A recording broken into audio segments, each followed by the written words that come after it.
Iimbestigahan ng DENR ang isang high-end residential project sa Cebu na itinuturo ng ilang residente na nagpalala ng baha sa kasagsagan ng Bagyong Tino. Puna ng kagawaran, sobra-sobra ang pinutol na puno ng developer. May report si Femari Dumabok ng GMA Regional TV. Malabanawi Rice Terraces at may overlooking view ng Cebu. Ito ang The Rice at Monterrazas na isang high-end residential project sa Barangay Guadalupe sa Cebu City. Para magawa ito, isang burol ang tinayuan ng mga bahay simula 2024. Sa video na kuha raw noong November 5, ipinasilip ng isang netizen ang itsura ngayon ng 3 ektaryang property. Kalikasan daw ang inspirasyon ng The Rice at Monterrazas. Ngunit, isa ito sa sinisisi sa paglubog ng Barangay Guadalupe nang manalasa ang Bagyong Tino.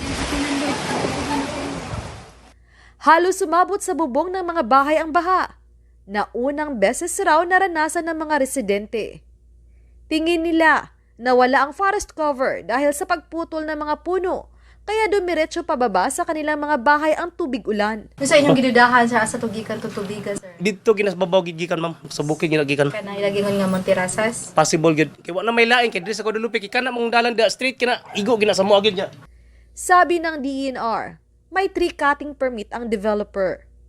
Pero pinuna rin ng ahensya ang dami ng nawalang puno sa lugar sa loob ng 3 taon. Sa Centro Cebu City kasi meron tayong ginawa na tree inventory last in the year 2022. It recorded 745 trees. Ngayon, nung nag-conduct tayo ng interview last Friday, it appears na 11 na lang, 11 yung out of 745 na mga kahoy during the inventory. Meron talagang tree cutting permit yung proponent. Iniimbestigahan na ng DENR kung may nilabag ang developer sa kanilang Environmental Compliance Certificate at iba pang regulasyon.